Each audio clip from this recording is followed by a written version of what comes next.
What is going on, everybody, and welcome back once again to the channel. And in this video, I'm going to be doing my 2023 NFL season preview. I'm going to be predicting every team's record and, stacking them up against teams within their division. And then I'm going to predict the playoffs and give my season awards. So, yeah, without further ado, let's begin. I was looking forward to making this video, and the NFL season starts this week. And yeah, let's get into it. So, starting off with the AFC East. Coming in fourth place in the AFC East, I have the New England Patriots finishing with an 8-9 record. Now, look, the Patriots, I feel, did make some of the right moves this offseason. They brought in an actual offensive coordinator rather than, guys who had no offensive coordinating experience beforehand. They brought in Bill O'Brien, who used to be with the New England Patriots, familiar with the system, and they brought him over from the Alabama Crimson Tide over in college football. Shout out to their win this past weekend. But I think, and the threat of being benched is no longer there for Mac Jones. I think this will be a lot more of a comfortable season. Will it result in more wins? I don't think so, mainly because their division's just getting that much tougher and their strength of schedule. So I think they may have a slow start to the season. They'll make their way up as the season goes along, but I have them finishing in last place in the AFC East for the first time in a long time. Coming in third place of the AFC East, I have the Buffalo Bills finishing with a 9-8 record.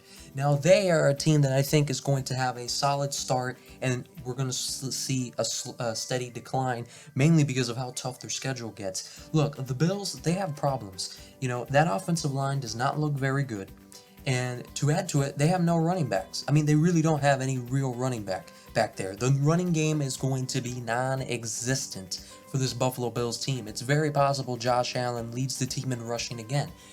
Teams are going to pin their ears back and go full swing on them, and it's going to generate better pass rush, and it's really going to lead to a struggle for this offense. And then Von Miller not playing the first 4 games of the regular season is definitely going to hurt on the defensive side of the ball. I think this is going to be an up and down season, mostly up in the beginning and then mostly down in the second half of the season for the Bills. So yeah, I have them finishing in third place. Coming in second place of the AFC East, I have the Miami Dolphins finishing 12-5. They just need to stay healthy. They need Tua to stay healthy, and this team is going to be good. I like what they've done this offseason. They've built around their quarterback even more so, and I think the Dolphins should be even more improved this upcoming season if they can stay healthy. And then coming in first place in the AFC East, I have the New York Jets finishing 13-4 with a very impressive record with Aaron Rodgers. Now look, there's obviously the whole aspect of it's his first year with this team. It's only a third-year head coach, a lot of young players, and it may take some time for this team to mold. But I really believe that this team has one of the best rosters in the NFL. Rodgers has such a great receiving core. He has maybe the best, dual threat. The best running back duo behind him in Dalvin Cook and Breece Hall in the whole NFL.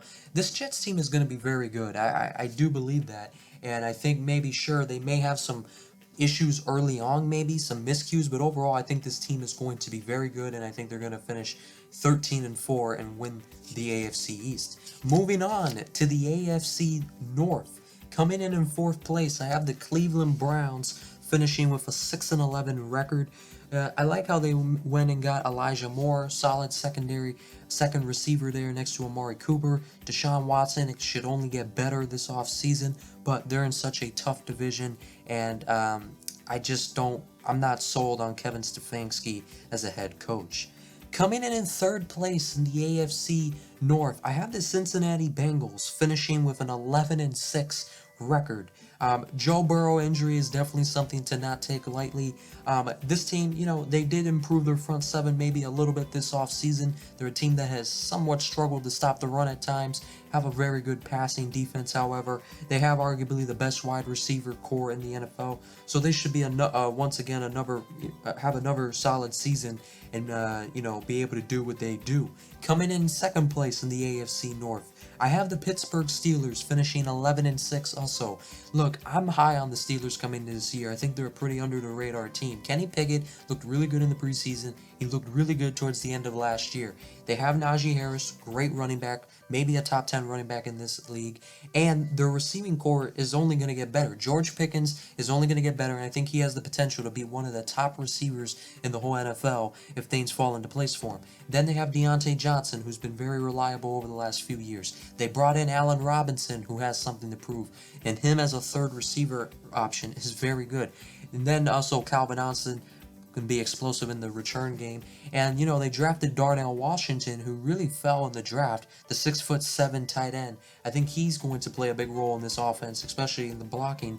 And then Pat Freiermuth will only grow. The Steelers, I think this team is going to be a lot better than people are giving them credit for. They're not getting enough attention. And then coming in first place in the AFC North, I have the Baltimore Ravens, also finishing 11-6. So I have a three-way tie here with these three 11-6 teams.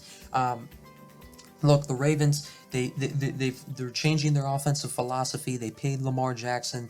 They're putting their trust in him, and I think this team definitely has the potential to be one of the most explosive offenses in the NFL with the receiving core they have, and Zay Flowers, Odell Beckham Jr., Rashad Bateman, Nelson Aguilar, and then obviously their tight end and Mark Andrews. And this defense, they kind of flushed out a lot of the older guys like Justin Houston, Jason Pierre-Paul, Calais Campbell, and now they're going to be relying on some of their younger guys like David Ojabo, Odafe Owe, and what's the third one they got there? Travis Jones, who they drafted last year in the second round. So I think this defense is going to be good, especially that linebacking crew with Patrick Queen, Trenton Simpson, and Roquan Smith. I think that's the best linebacking core in the whole NFL. This team's going to be good. Now moving on to the AFC South. Coming in fourth place, I have the Indianapolis Colts finishing 2-15. This is pretty bleak, obviously, and I think, this is a team that has some hope coming into this season with Anthony Richardson. Hopefully Jonathan Taylor can get back after week 4. They drafted Josh Downs, that wide receiver out of UNC, who I think, was underrated in the draft. Alec Pierce, I think, is going to continue to grow. Shaquille Leonard's coming back. DeForest Buckner's coming back. But their secondary looks really bad. And overall, I just, I think it's going to get worse before it gets better for the Indianapolis Colts, and I have them finishing 2-15. Coming in third place, I have the Houston Texans finishing 4-13. Now, 4-13 is obviously pretty bleak also, but I do feel this team is going to improve, even if it doesn't show that much on their final win count, because it's just tough. I mean, everyone else gets better, but I do believe the Texans made some really good steps this offseason in turning this thing around. I love the D'Amico Ryans hiring, and they signed a lot of free agents that I think are really going to help this team. They brought in Devin Singletary, one of the more underrated running backs in the NFL, in my opinion, over from Buffalo. They signed Robert Woods, the veteran wide receiver. He's a good asset for a young quarterback in C.J. Stroud. And, they signed Dalton. Then they had, other guys they signed like Dalton Schultz. They brought in Shaquille Griffin, who should be a good piece for that secondary. And then, Jalen Petrie, who they drafted, and Derek Stingley, who they drafted last offseason, two guys who had very under-the-radar good rookie seasons, who I think will grow. Obviously, they brought in Will Anderson, the best defensive prospect from this draft. I think this team is going to improve, and I think they're going to be competitive. I don't think it's going to result in a huge jump in wins, but this team should be a lot better in 2023. Coming in second place in the AFC South, I have the Tennessee Titans finishing 8-9. This roster is pretty solid. They brought in DeAndre Hopkins. They have Treylon Burks on the other side of him. Obviously, they got big Derrick Henry. And, teams are going to load the box regardless when Derrick Henry is back there. So it's going to leave more one-on-one options for DeAndre Hopkins, and I think that's something that he will excel in. I just really do question Ryan Tannehill, and will he be the starting quarterback by the end of the season? Will they throw Malik Willis in? Will they throw Will Levis in? Yeah, a very interesting quarterback situation there. And then on the defensive side of the ball, their front seven is really lacking.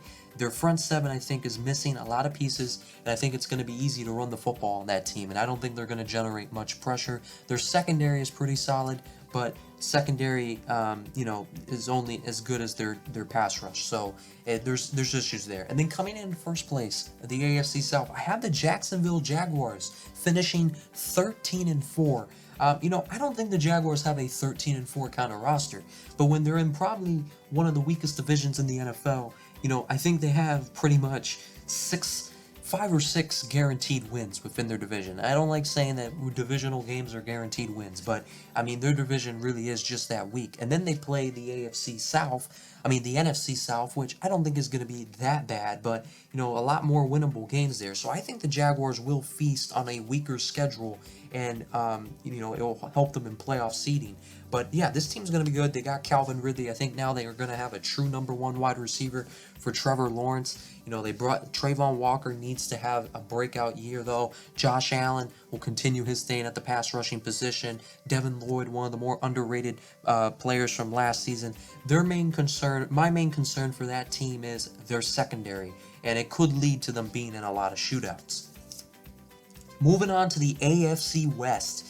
Coming in last place in the AFC West, I have the Denver Broncos finishing 8-9. Okay, I do believe this team will improve, and I think we will see an improvement from Russell Wilson. But they're in such a tough division and a very tough schedule, and it is Sean Payton's first year now with this team, and I think there will be some more growing pains with this team. And yeah, I think 8-9 is my prediction for them, but obviously some people have some higher expectations for them. Coming in third place in the AFC West, I have the Las Vegas Raiders finishing 9-8. I think the Raiders are going to be a tough team this year. I think they're a team that nobody wants to play. They're going to lose. They're going to be in tight games almost every week. I think I think they did upgrade at quarterback with Jimmy Garoppolo over Derek Carr. If Jimmy Garoppolo can stay healthy, it was big that they were able to secure a deal with Josh Jacobs. You have Devontae Adams. So arguably, you can make an argument that this team has the best wide receiver and the best running back in the NFL. I don't think those two guys are the best at their positions, but you can make an argument that they are, is what I'm trying to say.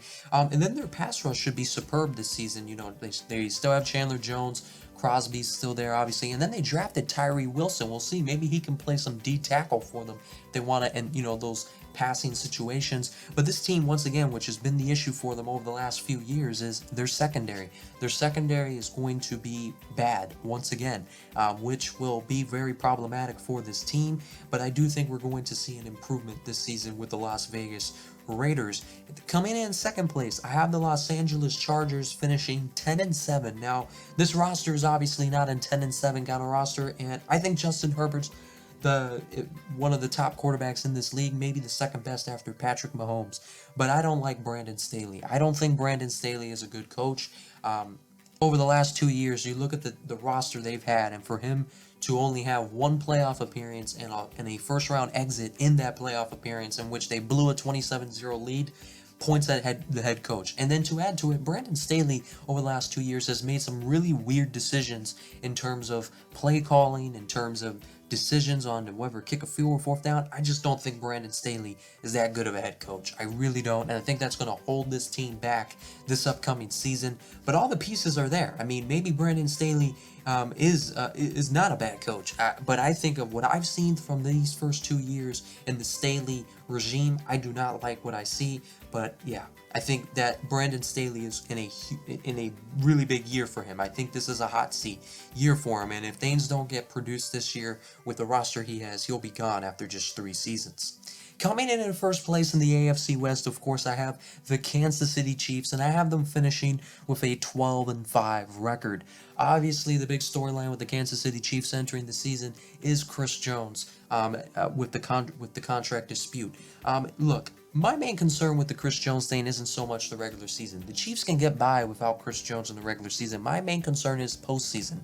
If Chris Jones was not there during the playoff run, Can the Kansas City Chiefs win a Super Bowl without Chris Jones? Yes, but it's only going to make it way much tougher on Patrick Mahomes and that offense, because if you look at last season in the postseason, you without Chris Jones, they probably wouldn't have won that AFC championship. Without Chris Jones, that offense can't have any hiccup games. And the Chiefs offense played good in the AFC championship game against the Cincinnati Bengals this past year, but it wasn't like they were unstoppable. They were slowed down in that game at times. And without Chris Jones, you can't have any of those games down the playoff stretch. So sure, without Chris Jones, there's a lot, they can still win it, but it's going to be a lot more pressure on Patrick Mahomes and that offense to be perfect week in and week out against the NFL's best. That's why I feel like it's crucial they do get Chris Jones back at least midway through the year, or later in the year, which week 8 is the week that seems like he would come back if they can't get a deal done.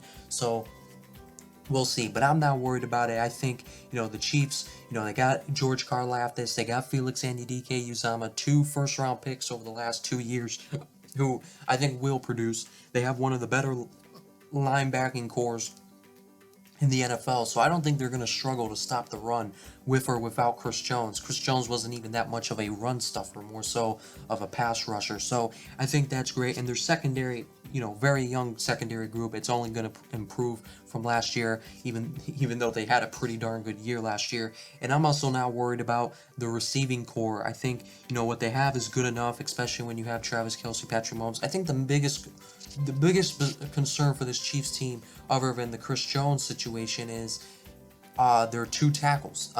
Usually when when a team loses their 2 starting tackles and their top 2 receivers from the year prior, there's concern. But, the Chiefs' receiving position is replenishable in Kansas City. Offensive line, maybe not, but we'll see how Jawan Taylor and Donovan Smith are able to, carry themselves as Chiefs after the departure of Orlando Brown and Andrew Wiley.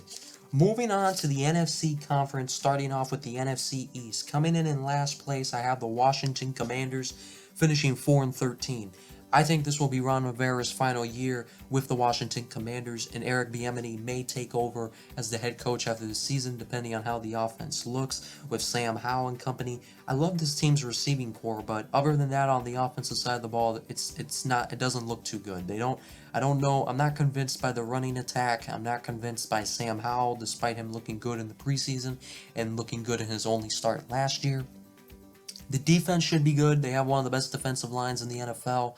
And they drafted Emmanuel Forbes. He should be a good piece in that secondary. So their defense should be good. I mean, this is not a 4-13 kind of roster, but again, such a tough schedule. And I think, I'm not sold on Ron Rivera anymore as a head coach. And Sam Howell is definitely a major question mark. Very mysterious team right now at the Washington Commanders that I think could be seeing a lot of changes this upcoming off season after this year. Coming in 3rd place, I have the New York Football Giants, finishing 9-8. Giants are an interesting team, man. I think their offense should be pretty solid this upcoming year. They brought back Saquon Barkley. They brought in Darren Waller, which I loved that move, and I'll get into that more later on. Daniel Jones, he really improved last year. If he can continue to build off that, and with the receivers they got, Wan'Dale Robinson's coming back from injury, Sterling Shepard's coming back from injury, and they drafted Jalen Hyatt, who was a sneaky pick in the 3rd round. So I think, this offense was doing well with guys like Isaiah Hodgins and Richie James Jr. as their top 2 receivers down the stretch. So they're the guys they've brought in, the guys coming back, it's only going to make it better. And their pass rush should be elite this upcoming season. They have Dexter Lawrence, they have Leonard Williams, Kayvon Thibodeau should take a leap. Their pass rush should be great. They drafted, Deontay Banks in secondary. That should boost their secondary a bit more, the weaker part of that defense. And this head coaching, staff is very good. Brian Daboll, great head coach. Mike Kafka, a great offensive coordinator, and Wink Martindale, great defensive coordinator. So this team, I think, I think they could be held back at times due to Daniel Jones at times, maybe in high-scoring games where they can't rely on the run game, and then plus their secondary is not the best. But this team is going to be fine. Coming in second place, I have the Dallas Cowboys finishing 11-6. You know, the Cowboys, there's just way too much talent there for this team to not be good. I mean, their front seven is elite, their secondary is elite, their receiving core is elite. They have a really good running back. They have one of the best offensive lines in football. The biggest weak link to this team is the quarterback position in Dak Prescott. And no, I do not think that Trey Lance or Cooper Rush will be threatening Dak Prescott during the season. But I do think that if this team does not reach the NFC Championship game this upcoming season, this will be Dak Prescott's final year in the Big D.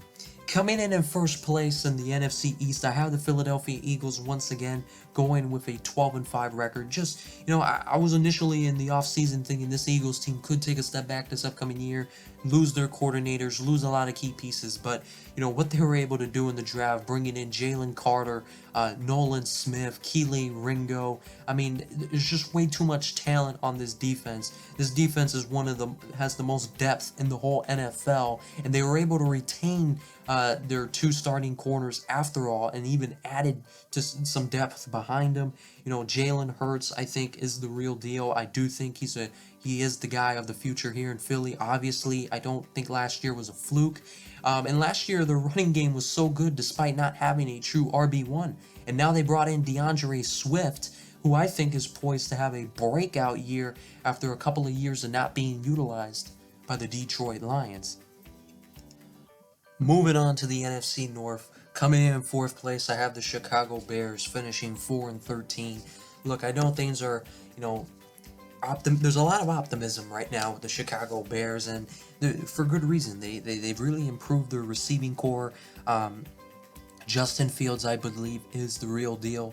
But look, their front seven is really not good. They have a good secondary, no doubt about it. A good mixture of youth and, you know, veterans there in that secondary. But the front seven does not look good. I think they're going to have trouble generating pass rush. I think they're going to have trouble, you know, stopping the run. And I think they're also going to have trouble running the football on the offensive side of the ball due to the question marks on the offensive line and the question marks of who is the real. I mean, they got a backfield right now of Khalil Herbert and Dante Foreman. Now, Dante Foreman is pretty solid, but I think he's better when he's in a running back by committee situation, and I don't think he's in a great one right now, a great situation. So, I think this Bears team is going to be better than they were last year, but I still think, you know, this year is maybe a little bit less cheerful than the Bears are hoping for, unfortunately.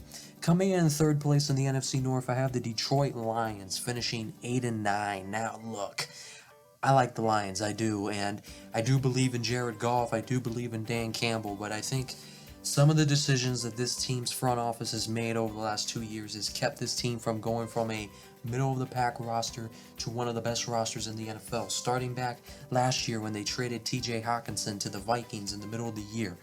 Then letting go of Jamal Williams and trading away DeAndre Swift. I didn't like drafting Jahmyr Gibbs with the 12th overall pick in the draft this year. I don't think Jahmyr Gibbs was a number 12 overall pick kind of prospect.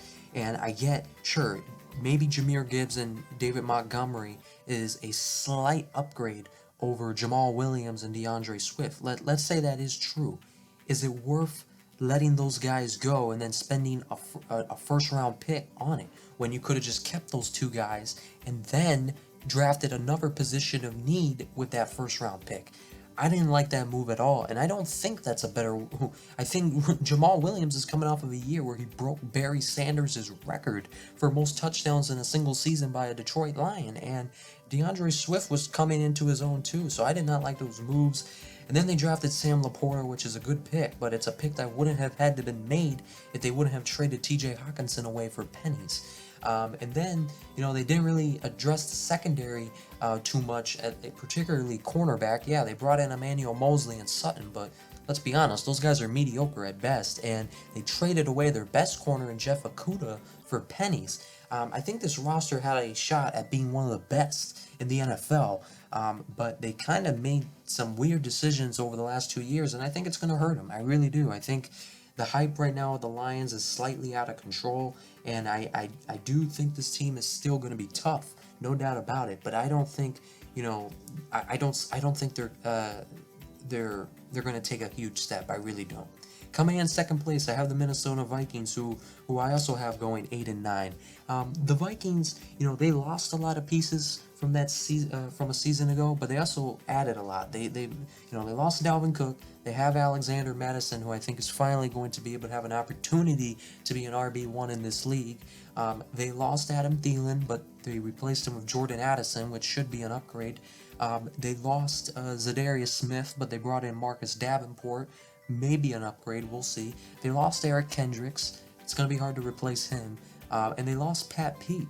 It's going to be tough to replace him, but I think they're hoping that Andrew Booth Jr., second-round draft choice from last year, I believe, will step up for them. So it's going to depend a lot on those pieces. And this is also a team that won a lot of close games last year. So we'll see if they're able to continue and build off of what they did last year, but I do have them finishing 8-9.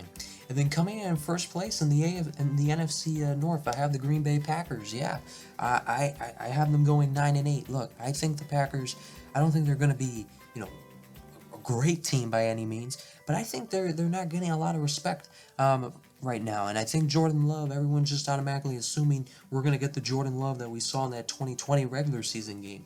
I think Jordan Love, how can he not be good? I mean, the guy seems like a smart guy. He has the physical abilities, and we saw the talent in college, and he's got to sit behind a Hall of Fame quarterback for 3 years. How can he possibly not be good? I think this guy is going to be good, and I like what they did to build this offense. They drafted 2 really good tight end prospects in Tucker Kraft and Luke Musgrave, so they're going to do a lot of 2 tight end sets. They still have Aaron Jones and A.J. Dillon, one of the better running back duels in the NFL. Christian Watson's going to develop more. They have one of the best defensive lines in football with Kenny Clark, Rashawn Gary, Preston Smith. They brought in Lucas Van Ness. There's a lot of depth there. And then Quay Walker will probably take a jump. He just needs to mature up a little. And then they have a really good secondary in Jair Alexander, Eric Stokes, Sewell Douglas. So I really think this team is going to be a lot tougher than people are giving it credit for, and I have them finishing first place in the NFC North with a 9-8 record. Moving on to the NFC South, coming in last place, I have the Tampa Bay Buccaneers. Something was broken last year in Tampa Bay, and I don't think it was so much Tom Brady being old. I think something to do with Todd Bowles. Look, this team's going to have no running game this upcoming season. It's going to be a lot of air attack. They're going to rely on Baker Mayfield to be able to make those plays to Mike Evans and Chris Godwin. Their defense should still be okay. I have them finishing 6-11. I don't see why there should be any improvement from the 8-9 season they had a year ago, when their roster is probably weaker than it was last year. Coming in third place in the NFC South, I have the Carolina Panthers also finishing with a 6-11 record. I think the hiring of Frank Reich was a good move. I think Frank Reich was just in a tough situation with the Indianapolis Colts. He took the job when, he thought he had Andrew Luck as quarterback. Then Andrew Luck retired. It kind of sent the team in this rabbit goose chase for a quarterback. And, they've been trying to get these veteran guys ever since because they had a team that could win at the time. So they didn't want to draft a quarterback and, try and develop a quarterback while they have a win now kind of a team. And it kind of just led to bad quarterback play, and things just it just didn't work out. So I think it is a good hiring for the Panthers. I think this team will be solid in the near future with Bryce Young, solid quarterback. Solid quarterback. Obviously, the size is a concern, but very smart player. They brought in Adam Thielen. Justin Houston will help that front seven some more. Solid secondary. I think the Panthers, I don't think they're going to have a playoff year this year, but I think they'll be better. Coming in second place in the NFC South, I have the New Orleans Saints finishing 8-9.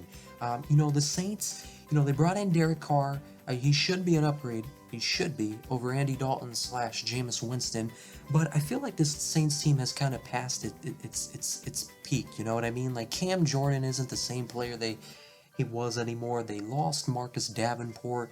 They just released Nickel Roby-Coleman. Or Bradley Roby. So, Sure, they still have Lattimore, they have Alontae Taylor, Tyrann Matthews there, but I just feel like this team is kind of past its prime, and that may start to show this season. I think they're still going to be a tough team. I mean, they have some weapons: Michael Thomas, Chris Olave, obviously Alvin Kamara. So this team is not going to be a pushover, and they're going to be competitive. But I don't think they're going to have, the kind of year they're hoping for. And this could be Dennis Allen's second and last year as the head coach for the New Orleans Saints. And then coming in first place in the NFC South, I think one of the most underrated teams in this offseason, I have the Atlanta Falcons. The Atlanta Falcons made so many great moves this offseason. Look, they brought in Jesse Bates, great safety there. They brought in Calais Campbell. They brought in Jeff Okudah at corner. And they have guys who are kind of young still who are going to grow. Arnold Ebiketie. They brought in also Bud Dupree. They brought in so many good free agent signings. And Bud Dupree, Calais Campbell, Jesse Bates, Jeff Okudah. I mean, those are 4 really good signings on defense. And then, like I said, Arnold Ebiketie, he's going to grow this upcoming season. They brought in Bud Dupree. They still have Grady Jarrett. Troy Anderson's going to break out in his second year, I believe. So this team has a lot of potential on the defensive side of the ball. And then on the offensive side of the ball, they have nothing but playmakers. They have Bijan Robinson, who they drafted, the best running back prospect since Saquon Barkley. They still have Cordell Patterson, who could play some receiver. They have Drake London, who had a really good rookie year. And they have Kyle Pitts, who had a setback second year, but I think he'll bounce back in his third year. The main question mark with this Falcons team is quarterback and Desmond Ridder. If Desmond Ridder just flat out can't handle being a starting quarterback, this could change things a bit from them being a 10-7 team. But regardless, they have playmakers on the offensive side of the ball, and they have a good defense. So, I don't see how this team is not much better, and I think they're going to win this division. I think they're this year's surprise team. Moving on to the NFC West, I have the Arizona Cardinals finishing in last place. Kind of self-explanatory here. This team's kind of blowing it up, kind of just rebuilding. I got them going 1-16. Coming in third place, I have the LA Rams finishing 5-12. This is a team I don't quite get what their end game is this season. I mean, this is a team that kind of dealt this offseason like if it's going through a rebuild, but they're keeping Matt Stafford, they're keeping Cooper Kupp, they're keeping Aaron Donald, so I don't know, but literally those are the only 2 guys they have on those sides of the ball. Aaron Donald, that's all they got on defense, and Cooper Kupp, that's all they got on offense. So, I don't think it's going to be a pretty year for the Rams once again. Coming in second place, I have the Seattle Seahawks, another team that I feel like is really under the radar this season. I don't think Geno Smith was a fluke. They have Kenneth Walker now, running back, one of the better young running backs in the NFL. They brought in Zach Charbonnet, who can be a solid complement to him.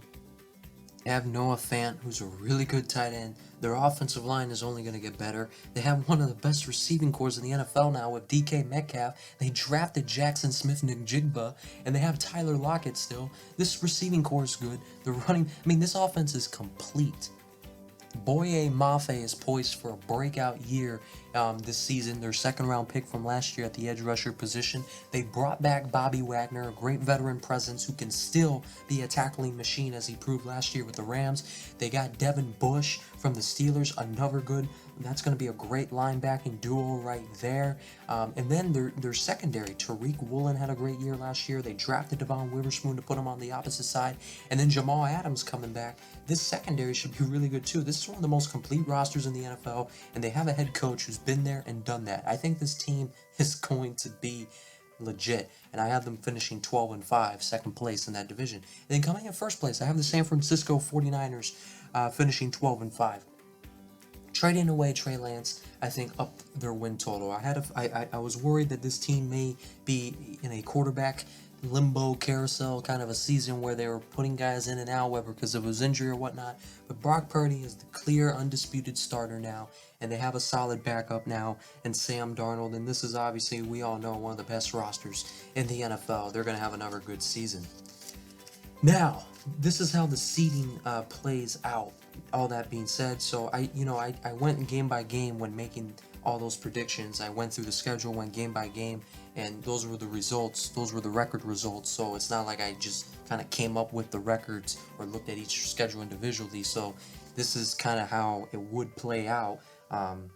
So I have In the AFC, I have the number 1 seed being the Jets, the number 2 seed being the Jaguars, the number 3 seed being the Chiefs, the number 4 seed being the Ravens, and then for the wild card, I have the Dolphins at 5th, the Steelers as the 6th, and the Bengals as the 7th. Over in the NFC, the 1 seed I have the Eagles, the 2 seed I have the 49ers, the 3 seed I have the Falcons, the 4 seed I have the Packers, the 5 seed I have the Seahawks, and the 6 seed I have the Cowboys, and the 7 seed I have the Giants. So this is how the matchups would play out in wild card weekend. We would have first matchup, Dolphins at Ravens, we would have Steelers at Chiefs, Bengals at Jags, Seahawks at Packers, Cowboys at Falcons, and Giants at 49ers. So, picking the first game, Dolphins at Ravens. Obviously, these are theoretical of the way things play out, how I'd have them. So, this is kind of more, for fun. This is a little harder to predict. But I'm going to take the Dolphins to beat the Ravens. I'm going to take the Chiefs to beat the Steelers. I'm going to take the Jaguars to beat the Bengals. I'm going to take the Seahawks to beat the Packers. I'm going to take the Cowboys to beat the Falcons. And I'm going to take the 49ers to beat the Giants. Moving on to the divisional round. Chiefs at Jags, Dolphins at Jets, Seahawks at 49ers, and Cowboys at Eagles. Those are your final 8 right there. I have the Chiefs going at Jacksonville, which would be Patrick Mahomes' first away playoff game, and beating them. Then I have the Jets beating the Dolphins. Then I have the Seahawks upsetting the 49ers. And then I have the Eagles beating the Cowboys. And then in the conference championship round, it'd be Chiefs at Jets and Seahawks at Eagles. I would have the Chiefs beating the Jets at MetLife Stadium, and I would have the Seahawks going on the run, beating the Eagles in Philadelphia after going to Lambeau, then to San Fran, and then to Philadelphia to reach the Super Bowl. And before I get into that would-be Super Bowl matchup, I want to do my season awards. For MVP, I'm picking Patrick Mahomes to throw 40 touchdown passes to 7 interceptions. For Defensive Player of the Year, I have Micah Parsons with 18 to 20 sacks, and the reason I'm picking him for Defensive Player of the Year is he's fully committing to being a defensive end now, which means he's going to have a lot more snaps and more opportunities to get those sacks, and that sack number is only going to go up. And then for Offensive Rookie of the Year, kind of a long shot here, but I got tight end Luke Musgrave from the Green Bay Packers, who I think is going to be heavily featured in this Packers new look offense. For Defensive Rookie of the Year, I have it being Christian Gonzalez, the cornerback drafted by the New England Patriots. The Patriots are like a cornerback factory. Christian Gonzalez has all the talent and all the intangibles to be an elite level corner, and I think it's going to show in his rookie year. And then for Comeback Player of the Year, I have it being Giants tight end Darren Waller. Darren Waller missed most of last year for the Raiders due to an injury. I think Darren Waller is in a perfect fit with this offense with Mike Kafka, who has that Chiefs background, where a team that obviously utilizes their tight end a lot. And I think Darren Waller in this offense too. You think back to last year, Daniel Jones, used his tight ends a lot despite not having a true tight end one. So if Daniel Bellinger could eat in that offense, I think Darren Waller could definitely eat in that offense. So I think Darren Waller's poised to have a big year with the Giants. So, Super Bowl, it would be Seahawks versus the Chiefs. Chiefs going back, Seahawks going back for the first time since 2014. I would have the Chiefs beating the Seahawks and the Chiefs going back-to-back to win Super Bowl 58. I don't want this video to be too long, so I'm going to stop it right there. But yeah, let me know what you guys think of my predictions. And other than that, I will see you guys next time.